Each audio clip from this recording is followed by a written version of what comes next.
investigador de la Universidad de California, Berkeley. Su trabajo se enfoca en descubrir los mecanismos en los cuales la pobreza infantil afecta las trayectorias de desarrollo cognitivo, afectivo y conductal. En este marco, su trabajo se concentra en dos dimensiones de la pobreza: la escasez y la incertidumbre.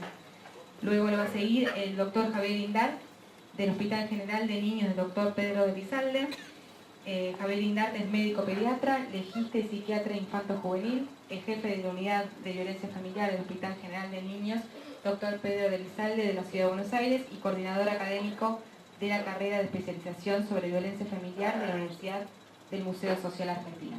Les recuerdo que si tienen preguntas las escriban en los papelitos que le dimos a la entrada y levanten la mano en cualquier momento de la conferencia, que iremos retirando los papeles para hacer las preguntas después. Muchas gracias.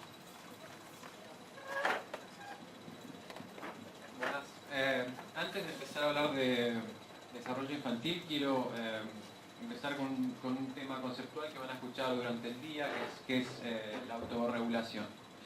Y para esto quiero usar un ejemplo elegí sobre el fumar, pero puede ser ejercicio, dieta, levantarse a la mañana, ir al gimnasio.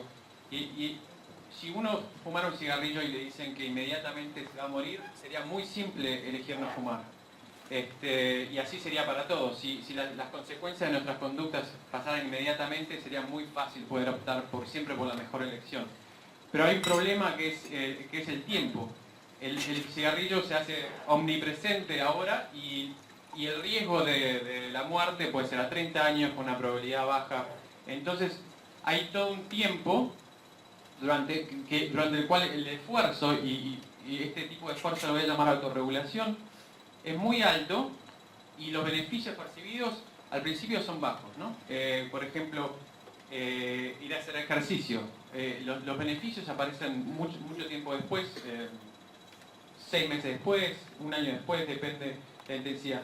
Pero hay todo un tiempo que está en este cuadro que el esfuerzo es mayor que los beneficios. Y para eso uno necesita fuerza de voluntad, autorregulación. Y esto es algo que se ve bastante afectado en la pobreza y la niñez. Y es un tema que de distintos ángulos vamos a hablar durante el día de hoy. Y la autorregulación está relacionado con las funciones cognitivas más altas, lo que nos hacen más humanos tal vez, que es el planeamiento, el poder pensar una secuencia de acciones que uno va a hacer antes de hacerlas, monitorear las acciones, las emociones, las conductas, poner la atención y poder resistir interferencias, cambiar las respuestas cuando algo no está funcionando, darse cuenta inmediatamente y cambiar, y después inhibir respuestas prepotentes y respuestas que están casi automáticas, uno poder poner el freno y decir no, esto no es lo que tendría que hacer. Pero siempre es en pos a un gol más a largo plazo, porque la inmediatez puede dar recompensa a corto plazo, pero muchas veces se contrapone a nuestros goles de más largo plazo. Y no voy a hablar mucho del cerebro, pero este rodete es el cerebelo, es la parte de atrás del cerebro, y esta es la frente.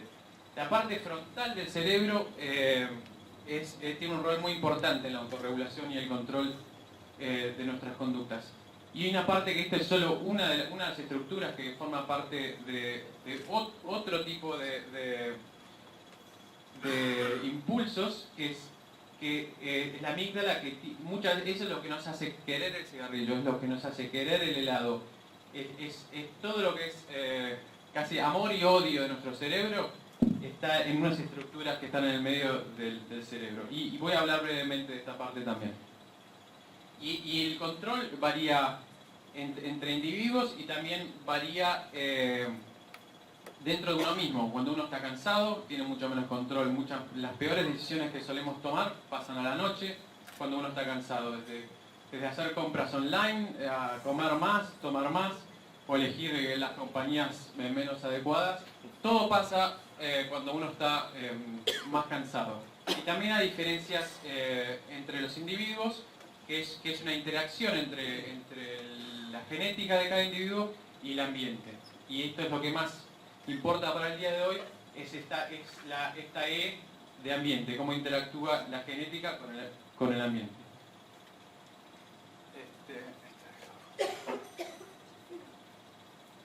por qué importa el control en la niñez y por qué tiene algo que ver con la salud pública, con la seguridad y con el funcionamiento social?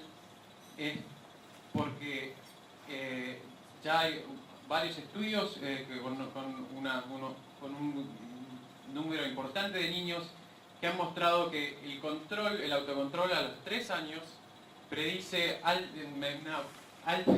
con alta probabilidad muchas cosas de estas personas después en la vida. Por ejemplo, aquí el eje horizontal es de menor a mayor regulación y aquí, por ejemplo, es los problemas de salud. O sea, cuando hay menos control a los 3 años, más problemas de salud van a tener a los 30. Después aquí es cuánto dinero van a hacer.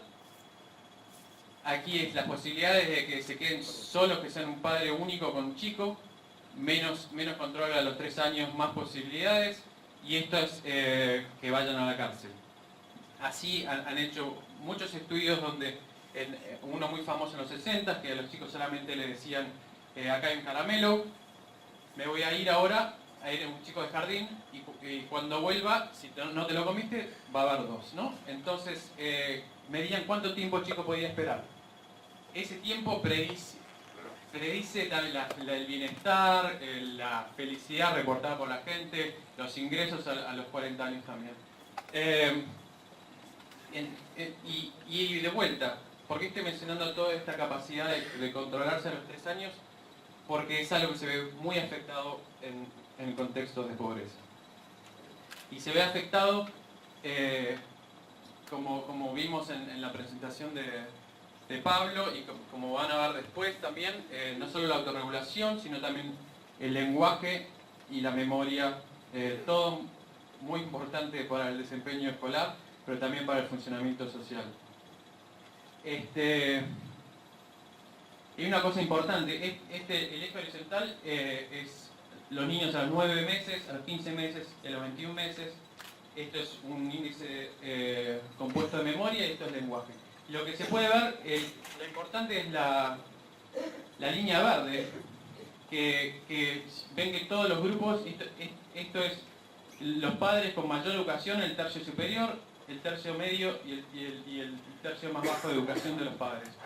Lo que pueden ver que si bien todos los chicos salen en este estudio, están en un nivel similar a los 9 meses, a los 21 meses ya se empiezan a ver diferencias muy significativas. Esto es mucho antes que las instituciones educativas suelen tener un contacto con estos niños. ¿Y cuáles son las causas?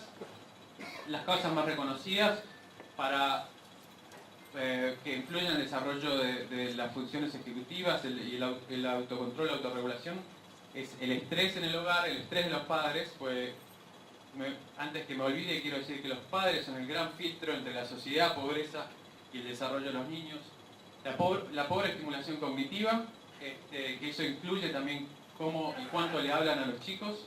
Hay un gran impulso ahora en Europa y en Estados Unidos para aumentar las palabras a las que un chico está expuesto, no sin contar la televisión y la radio, sino palabras dirigidas a los chicos. Cerca de donde yo estoy, una familia de clase media puede hablar en promedio 20.000 palabras a un niño y de clase baja son como 600. Entonces, a los pocos años ya son varios millones de palabras de diferencia de exposición.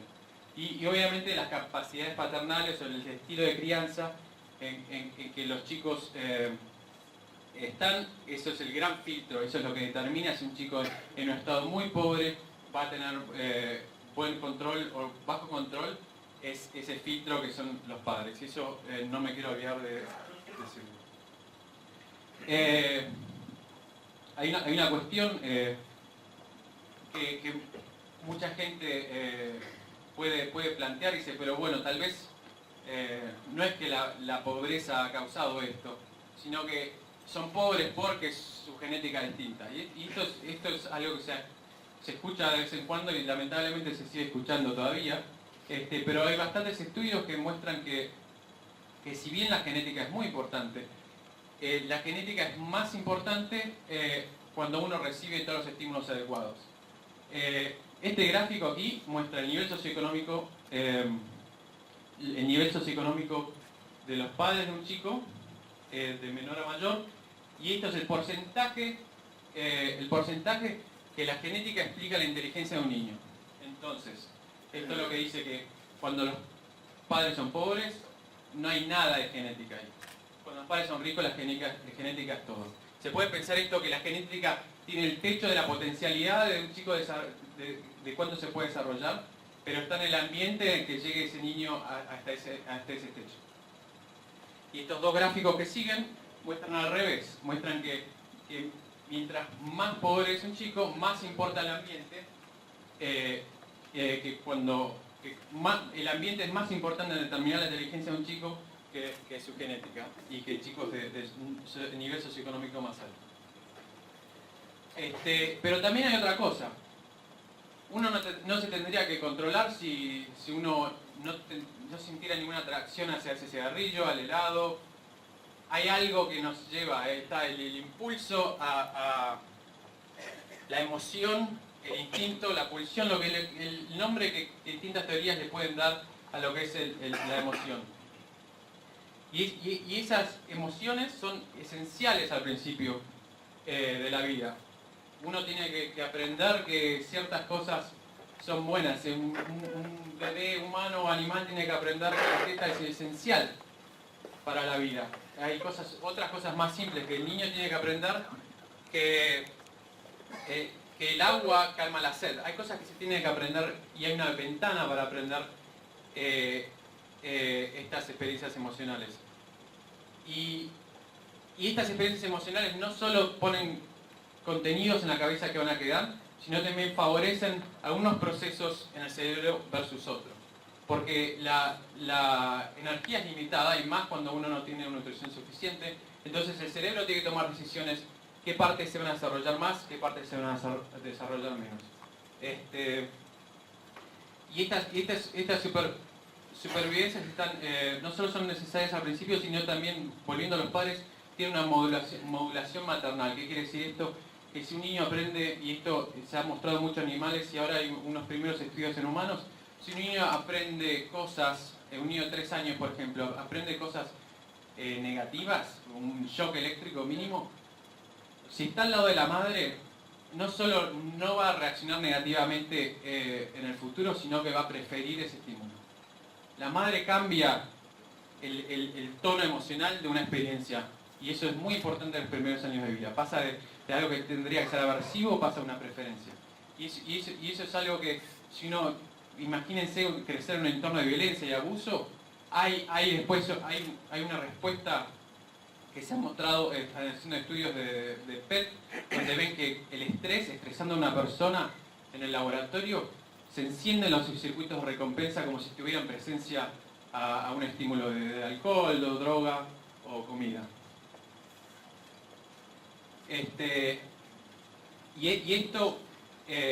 Esto se puede pensar que el desarrollo emocional no solo falta de estimulación cognitiva, sino que hay otros factores. El estrés siempre está presente, pero también la escasez y la incertidumbre hacen que haya una hiperrespuesta a elementos emocionales, ya sea en la comida, ya sea la hipervigilancia porque es un entorno violento, pero hay una cuestión de inmediatez, de que si las respuestas no son indicadas y acertadas, la supervivencia puede estar en juego. Entonces es muy importante tener una hiperrespuesta desde muy temprano cuando el entorno no favorece.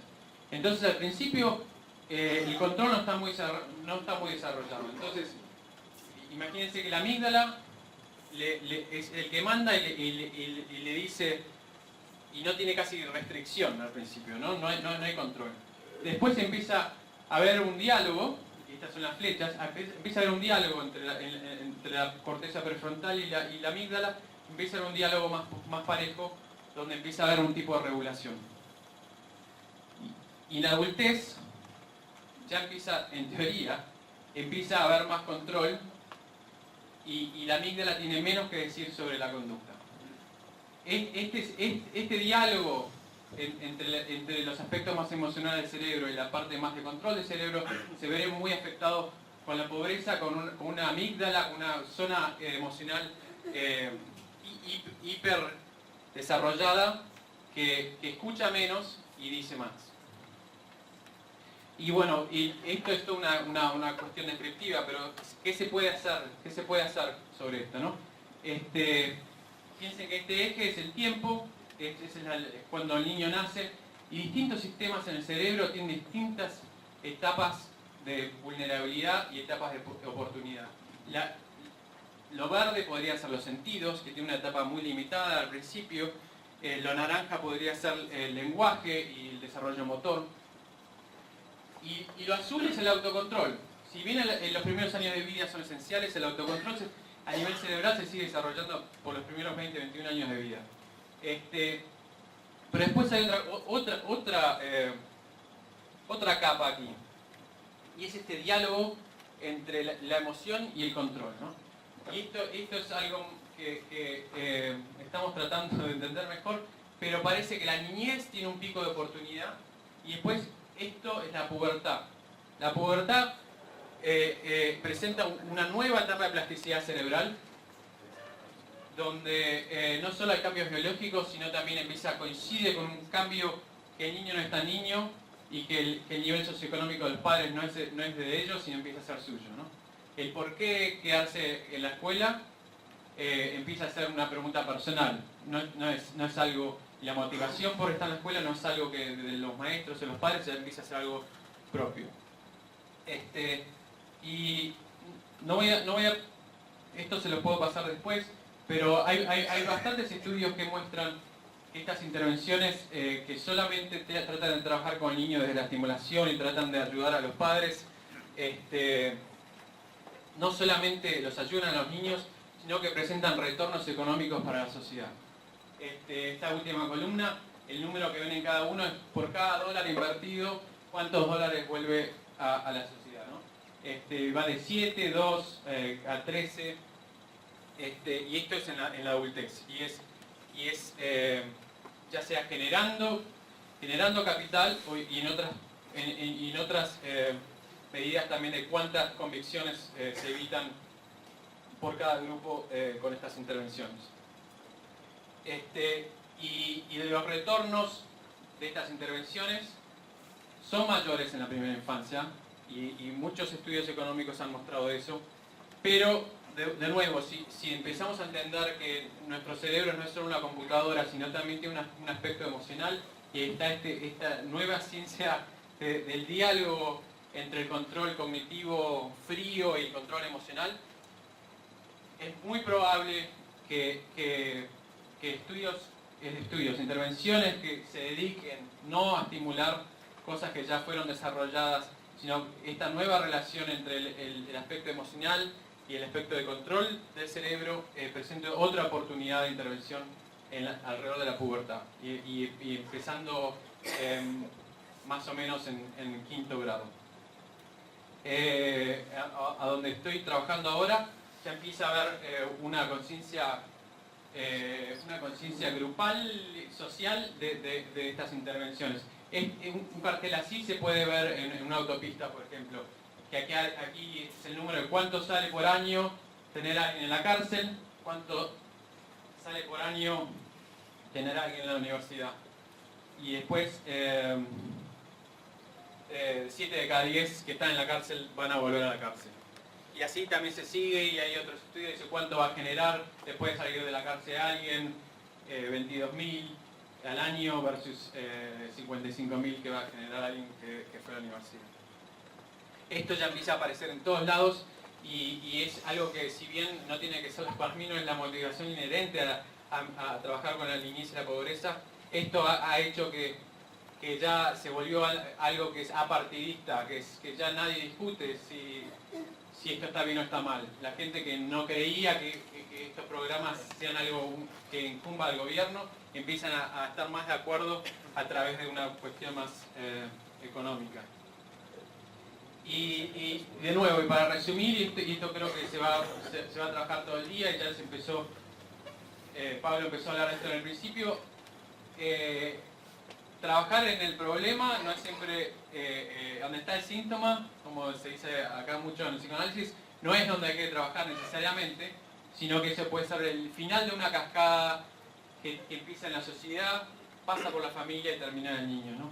Y estos son todos niveles que son bastante propicios para trabajar y en un mundo ideal se pueden trabajar todos al mismo tiempo, ¿no?